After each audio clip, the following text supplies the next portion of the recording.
शांत होकर मेरी बात जरूर सुनना। और बाद में न्यू कहोगे, बाद में पछताओगे, अब वो छोरा डाडी वाला बढ़िया बात बताओ था, हमने सुनी नहीं। आज शहीद आजम भगत सिंह जी का जन्मदिन है, आप सबको पता है इस बात का। और ये वही समय है जिस समय भगत सिंह जी पैदा हुए थे, इस दुनिया में आए थे। इसी वक्त पे जब भगत सिंह जी का जन्म हुआ, उसी टाइम उनके पिताजी सरदार किशन सिंह, उनके काका जी अजीत सिंह जेल से रिहा होकर घर पर आए थे। और जब वे घर पर आए ना, उसकी दादी बहुत खुश हुई। दादी ने प्यार से बोला, मेरा पुत्र भागा वाला हुआ है।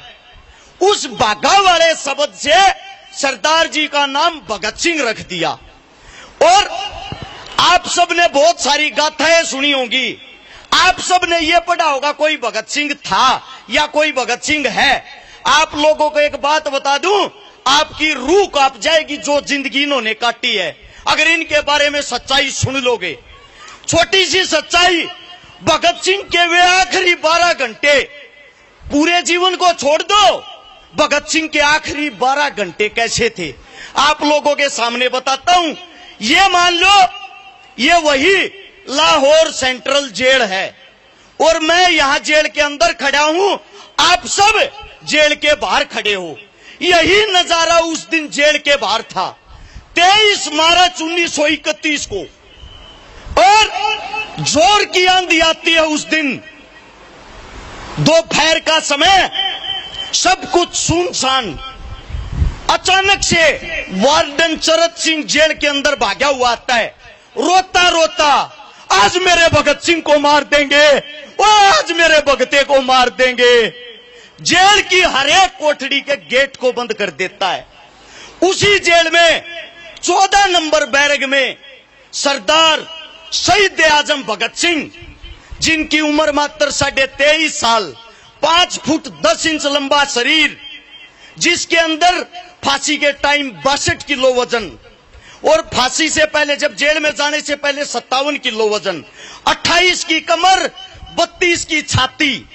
ये मत सोचना दोस्तों भगत सिंह कोई हट्टा कट्टा तगड़ा था, भगत सिंह का सिर्फ जिगरा बड़ा था, जिगरा। भगत सिंह की सोच बड़ी थी। 6x8 के कमरे में छोटी छोटी घास उगी हुई थी, सरदार जी उसमें विश्राम कर रहे थे। सरदार जी की भी आंख खुली और देखा ये अचानक से क्या हुआ। इतनी देर में जेल का नाई बरकत सिंह आता है और बरकत सिंह जोर से रोता, ओए भगते, ओए आज तेरा आखिरी दिन है, ओए आज तू नहीं रहेगा, ओए मेरा भगता नहीं रहेगा। जेल का नाई बरकत, बाल काटने वाला, अपने भगते से इतना प्यार कर रहा था, ओए मेरे भगते को ले जाएंगे आज। इतनी देर में अंग्रेजों की फौज आती है, जेल के अंदर एंट्री करती है और ये कहती है हम सरदार जी को फांसी कल नहीं आज ही देंगे। बाहर बहुत ज्यादा पब्लिक जुड़ चुकी है और अगर भगत सिंह जी कल तक जीवित रहे तो यह इंसान जेल को भी उखाड़ देंगे। जेल के बाहर लाखों आदमियों की भीड़, खतरनाक मंजर। शाम के 4 बजे का टाइम हो गया। 4 बजे भगत सिंह जी का वकील प्राणनाथ मेहता जेल के अंदर आता है। उस भगत सिंह की आंखों में 1% भी कोई मौत का खौफ नहीं था।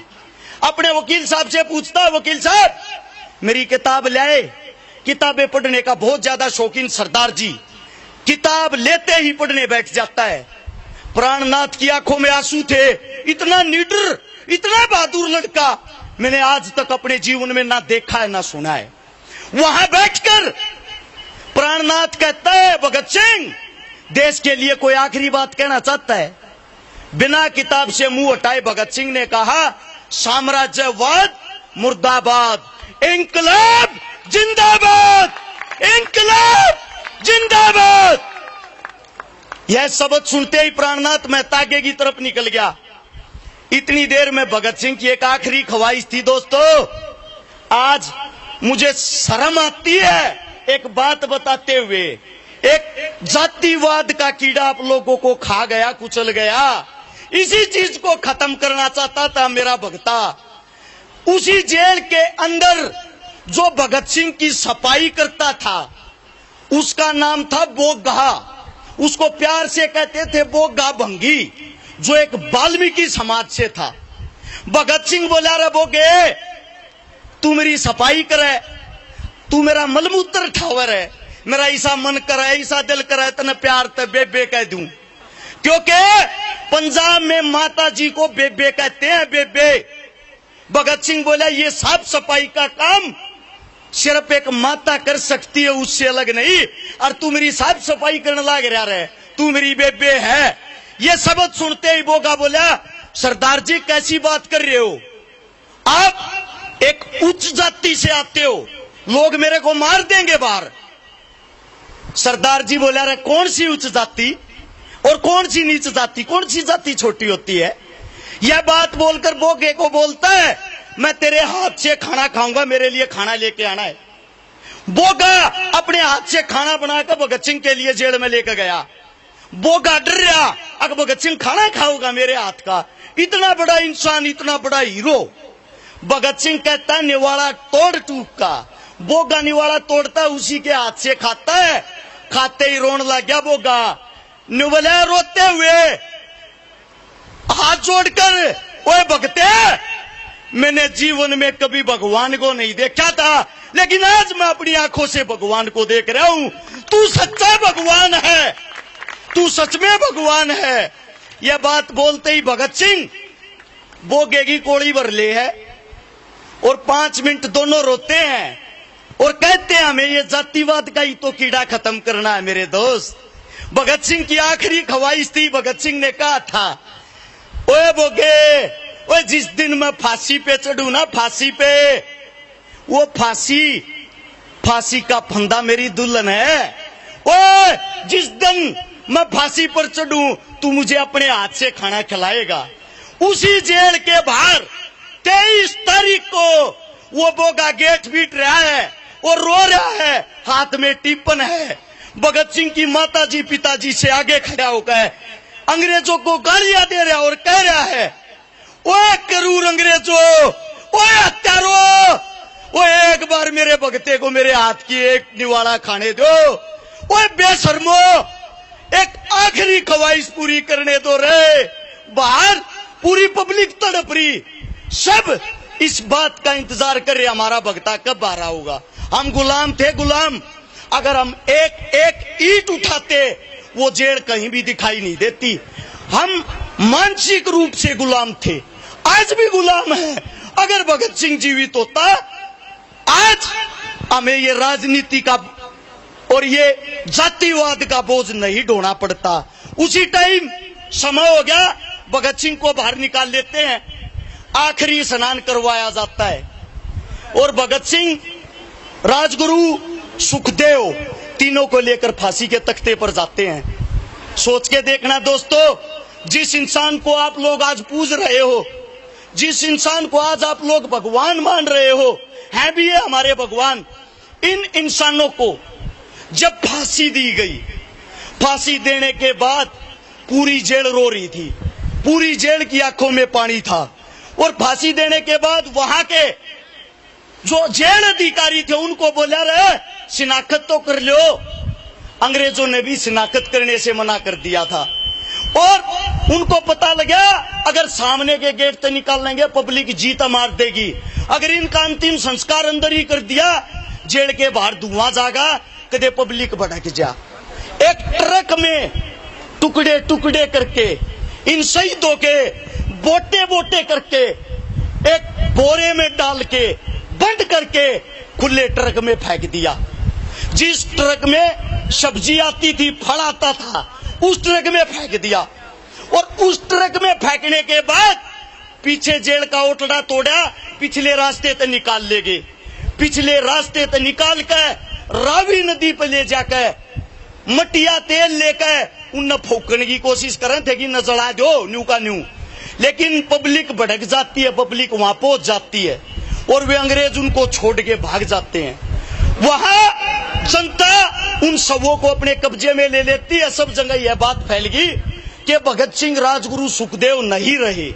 अगले दिन उनका शव यात्रा निकाली जाती है, अंतिम संस्कार किया जाता है। उस दिन भगत सिंह हमारे बीच से गया नहीं था, भगत सिंह जीवित हुआ था। उसी दिन के कारण आज हम ये दिन देख रहे हैं, हमारी माताओं बहनों की शक्लें देख रहे हैं। आज मुझे एक बात का दुख है, इस इंसान ने गोरे अंग्रेजों को भगा दिया, लेकिन आप लोगों ने काले अंग्रेजों को अपने सिर पे बैठा लिया। आज किसान का, मजदूर का, व्यापारी का वही हाल है जो उस समय पे था। आज भी आप लोग वही गुलाम हो। अगर गांव में तू जाट, मैं पंडित, तू लोहार, तू सोनार, इन बातों पर लड़ते हो आप लोग।